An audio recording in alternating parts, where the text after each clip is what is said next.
Senior secondary school examination 2021 annual, ठीक है। अब उसमें जो आपको प्रश्न पूछे जाएंगे, तो प्रश्न कुल पूछे जाएंगे 138 प्रश्न है, पूर्णांक आपको होंगे 100। कितने अंक आएंगे? 100 अंक, यानी कुल प्रश्नों की संख्या कितनी है? 138 और पूर्णांक होंगे 100।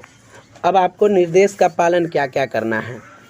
परीक्षार्थी के लिए निर्देश है, परीक्षार्थी यथासंभव अपने ही शब्दों में क्वेश्चन का आंसर दे। तो आपको रट्टा नहीं मारना है और अपने ही शब्दों में इसका आंसर देना है।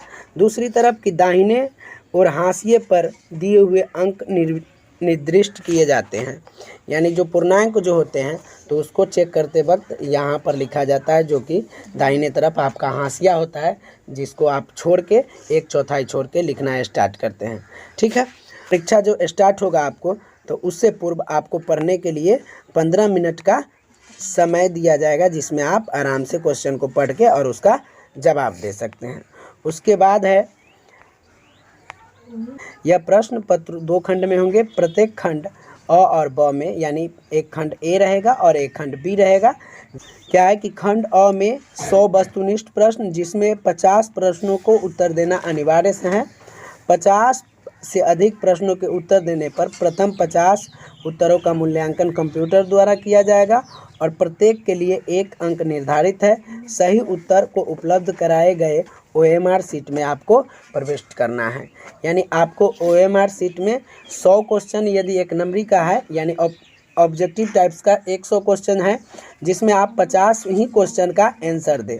अन्यथा क्या होगा कि आप 50 से अधिक क्वेश्चन का आंसर देते हैं तो आपको उसका अंक नहीं दिया जाएगा। आपने 100 का आंसर दिया, यदि आपने 50 शुरू का सही किया, 50 शुरू वाले में से 30 सही है और लास्ट 50 का 50 सही है, तो शुरू वाले 50 है उसी में से आपको 30 ही अंक प्राप्त होगा। तो इसलिए आपको क्या करना है कि 100 जो क्वेश्चन है, तो 100 में से मात्र 50 का सही आंसर देना है। मात्र 50 ही क्वेश्चन को टच करना है और 50 का सही आंसर देना है। यदि 50 में आप 50 सही लिख लेते हैं तो आपको 50 का 50 अंक प्राप्त होगा। तो आगे देखिए क्या कहता है कि OMR उत्तर पत्रक में दिए गए सही वृत्त को काले और नीले बॉल पेन से ही भरना है।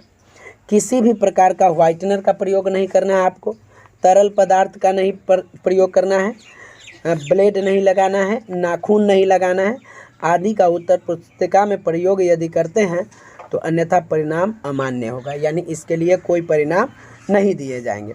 आप किसी प्रश्न को बी कर दिए आंसर को टिक, और वो बी ऑप्शन जो है गलती है, यानी नाखून से कितना भी ख़त्म करने का प्रयास करोगे और फिर से उसका आंसर दोगे, तो ऐसे में क्या होगा कि OMR सीट भद्दा होगा, ख़राब हो जाएगा और अन्य क्वेश्चन भी आपका कंप्यूटर महाशय जो है रीड नहीं कर पाएंगे।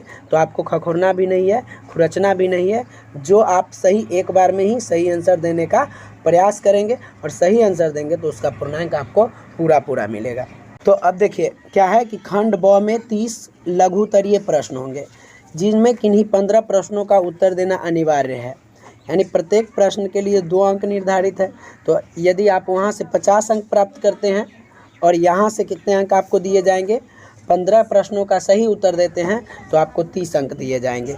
30 प्रश्न पूछे जाएंगे, उनमें से मात्र आपको 15 प्रश्न का ही उत्तर देना है।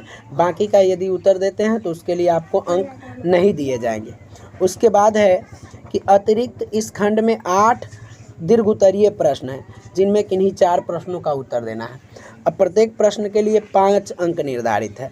क्या कहता है कि 8 प्रश्न दीर्घोत्तरीय पूछे जाएंगे, जिसमें आपको 4 गो का आंसर देना है। 4 प्रश्न को आपको छोड़ देना है। जो आपको अच्छे तरीके से याद हो उन्हीं 4 प्रश्नों का आंसर आप दीजिए। बाकी 4 से अधिक प्रश्न का उत्तर देते हैं तो उसके लिए कोई अंक आपको नहीं दिया जाएगा, आप अपना समय व्यर्थ में ख़त्म करेंगे। प्रत्येक प्रश्न के लिए आपको 5 अंक दिए जाएंगे। 4 प्रश्न का आप सही से आंसर देते हैं तो आपको 20 अंक प्राप्त होगा। और पहले ऑब्जेक्टिव में कितने अंक प्राप्त हुए, तो ऑब्जेक्टिव में आपको 50 नंबर, उसके बाद लघुतरीय में 15 प्रश्न को 2-2 अंक स्तरीय होता है तो 30 अंक यानी 80 अंक प्राप्त हुए। और दीर्घोत्तरीय जो है आपको 8 प्रश्न में 4 का उत्तर देना है तो 20 यहाँ से प्राप्त होते हैं। कुल मिला के यहाँ से 80 और 20 100 अंक पूरे होते हैं। उसके बाद ये निर्देश 7 नंबर जो है कहता है कि किसी प्रकार के इलेक्ट्रॉनिक उपकरणों का प्रयोग पूर्णतया वर्जित है, यानी किसी प्रकार के इलेक्ट्रॉनिक उपकरण जो है आपको उसमें लेके जाना नहीं है। जैसे कैलकुलेटर हो गया, मोबाइल हो गया, या कोई घड़ी ऐसा है कि जिसमें पूरा कैलकुलेटर वाला सिस्टम है, या कोई अन्य चीज़ बताता है, या ऐसा कलम भी आ गया अब जो कि उसमें कैमरा वगैरह लगा होता है, तो उस तरह के वस्तुओं का प्रयोग आपको नहीं करना है, नहीं तो इसके लिए आपको एग्ज़ाम नहीं देने दिया जाएगा। ठीक है, तो आपको इतना चीज़ समझ के जाना है और इसके बाद परीक्षा दीजिएगा। और आगे जो मॉडल सेट है, तो जो मॉडल सेट दिया गया है, देखो मॉडल सेट जो है तो सारे को हम अब सॉल्व करेंगे।